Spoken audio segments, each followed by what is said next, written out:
Charter చట్టం 1853 భారత civil సర్వీసుల వికాసానికి దోహదం చేసినటువంటి చట్టం. చార్టర్ చట్టం 1853 భారత పరిపాలనలో వృత్తిపరమైన సివిల్ సర్వీసుల ఆరంభానికి పునాది వేసిన చారిత్రక మైలురాయి. ముఖ్యంగా మెరిట్ ఆధారిత నియామక విధానం ప్రవేశపెట్టడం ద్వారా ఇది ఆధునిక భారత బ్యూరోక్రసీకి బీజంగా నిలిచింది. చారిత్రక నేపథ్యాన్ని చూస్తే 1813 చార్టర్ చట్టం విద్యకు ఆరంభమైతే 1833 చార్టర్ చట్టం కేంద్ర ప్రభుత్వ వికాసానికి మూలమైతే 1850ల నాటికి కంపెనీ పరిపాలన విస్తృతమైంది. పరిపాలన అత్యంత క్లిష్టంగా మారింది. అప్పటి వరకు సివిల్ పోస్టులు, సిఫార్సుల ఆధారంగా నియామకాలు జరిగేవి.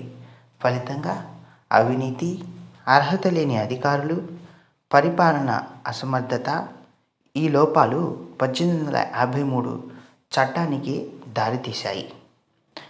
1853 చట్టానికి కారణాలు చూస్తే పెరుగుతున్న వలస పరిపాలన అవసరాలు, కంపెనీ అధికారుల అవినీతిపై విమర్శలు, బ్రిటిష్ పార్లమెంట్లో రిఫార్మిస్ట్ ప్రెజర్, పరిపాలన భావనలో వచ్చినటువంటి మార్పు అయిన public service should be open to talent అనే భావన, పరిపాలనలో సామర్థ్యం, నిష్పక్షపాతత్వం అవసరం.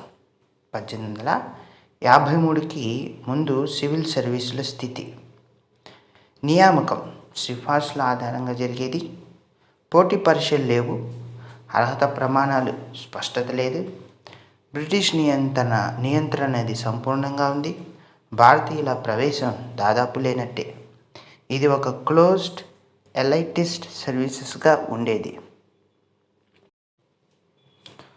మొత్తంగా ఈ చట్టాన్ని గమనిస్తే మనకు అర్థమయ్యేది ఏంటంటే, చార్టర్ చట్టం 1853 భారత పరిపాలనలో ప్యాట్రనేజ్ టు మెరిట్ అనే చారిత్రక మలుపునకు నాంది పలికింది. అంటే సిఫార్సుల నుంచి మెరిట్ ఆధారితంగా మరి ఉద్యోగాల నియామకాన్ని చేయటం అనేది గమనించాలి.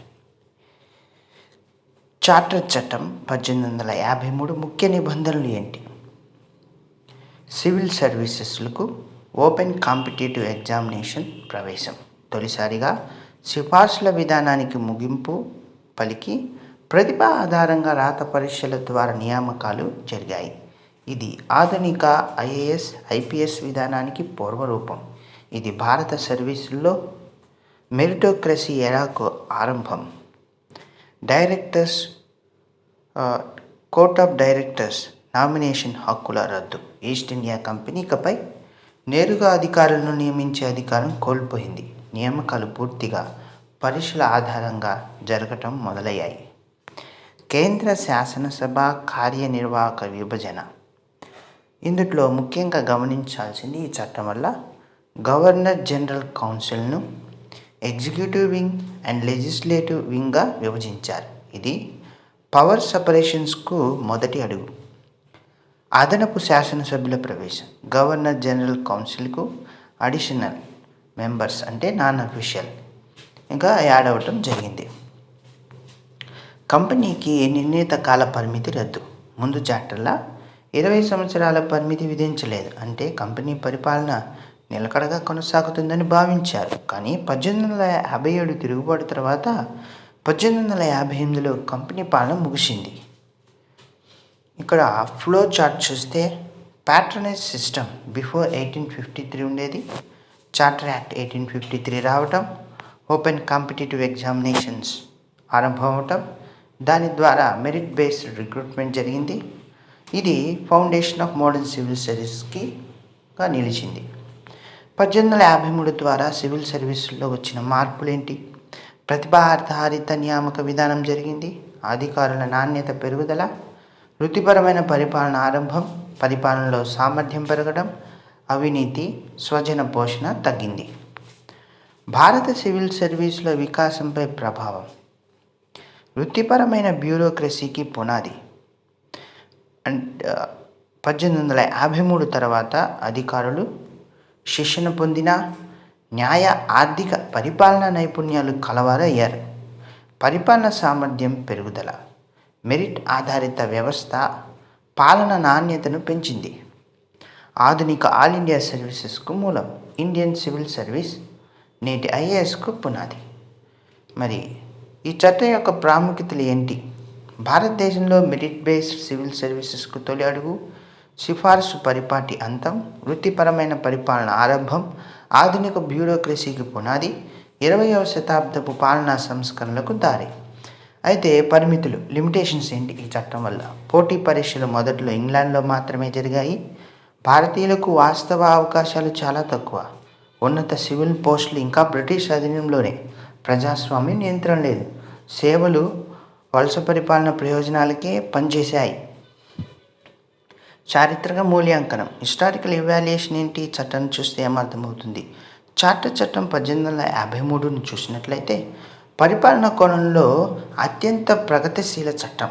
కానీ రాజకీయ కోణంలో మాత్రం భారతీయులకు లాభం తక్కువ.